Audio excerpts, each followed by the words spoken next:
El Congreso batió su propio récord de estulticia. La vara ya estaba bajísima, pero los parlamentarios no saben de límites. Así que esta semana hicieron algo que nadie con 2 dedos de frente podría considerar razonable. Acusaron a 2 personas distintas por cargos absolutamente diferentes y por hechos que no tenían nada que ver el uno con el otro en una misma votación.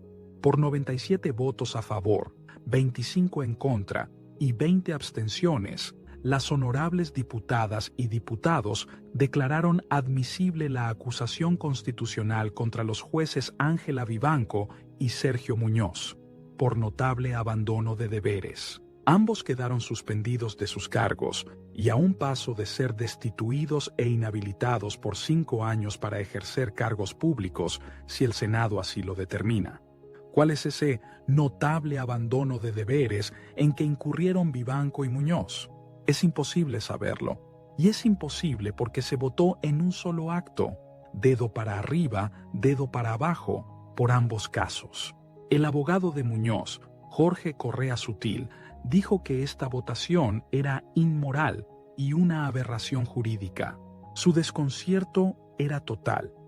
¿Cómo puedes defender a un acusado si en la votación se le juzgará no por sus actos, sino por los pecados de otro? Así, en el año 2024 después de Cristo, el Congreso Nacional de la República de Chile decidió renunciar a siglos de civilización basada en las responsabilidades individuales y volver a los tiempos bíblicos en que las culpas eran colectivas y los castigos también. Una especie de diluvio universal, un castigo por igual contra justos y pecadores, pero en versión selfie y con cuñas para Twitter. ¿Cómo se llegó a esta aberración? Como sabemos, la jueza Ángela Vivanco es una de las protagonistas del caso Hermosilla. Compartió con el abogado información reservada sobre causas que le interesaban y ejecutó acciones sospechosas en varias causas de interés económico, como el de una empresa bielorrusa contra Codelco y el de la multa del siglo contra Julio Ponce. En varias de ellas habría presionado a relatores para acelerar su despacho. La Corte Suprema obró con premura. Por unanimidad, expulsó a Vivanco de la Corte.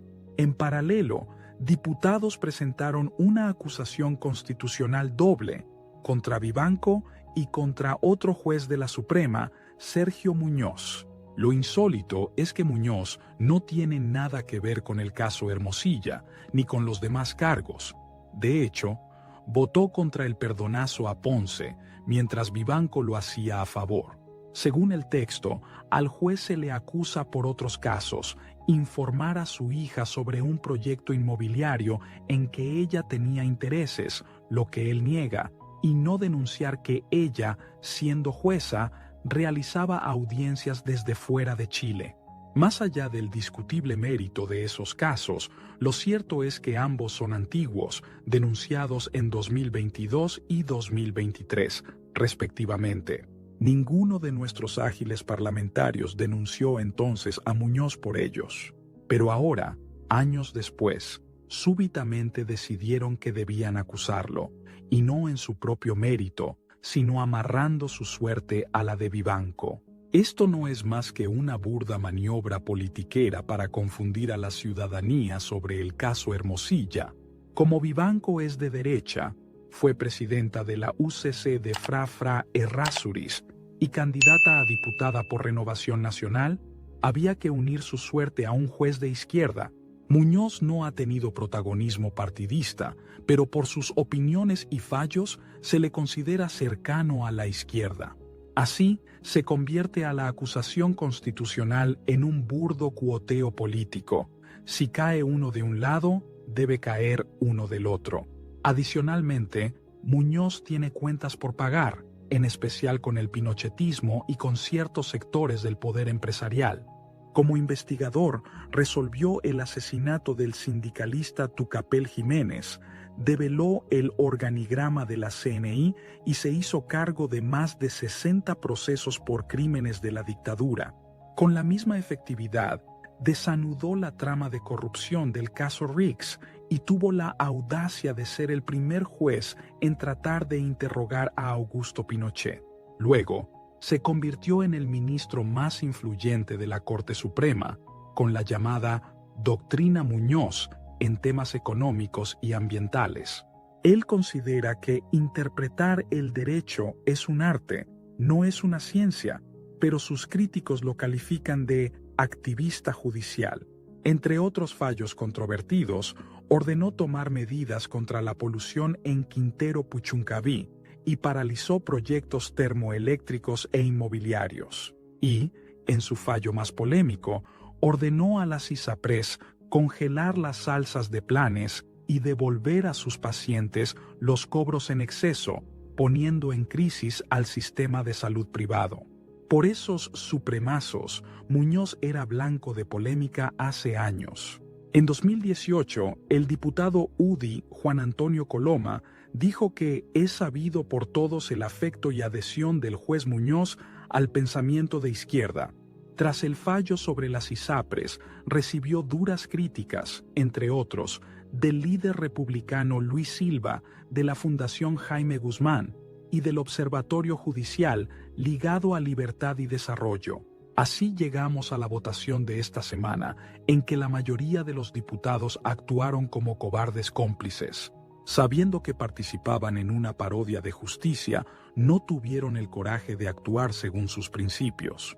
En vez de explicar que este procedimiento era aberrante y que Vivanco sería juzgada individualmente luego, hay otra acusación presentada solo contra ella, votaron sí a acusar a dos personas en un solo acto por hechos diferentes. ¿Cómo respetar a diputados que no se respetan a sí mismos? ¿Cómo tomar en serio a parlamentarios que están dispuestos a pisotear los principios más básicos de nuestra civilización con tal de cobrar una cuenta partidista o de ahorrarse un mal rato en las redes sociales? Es que no saben de respeto hacia su aporreada dignidad.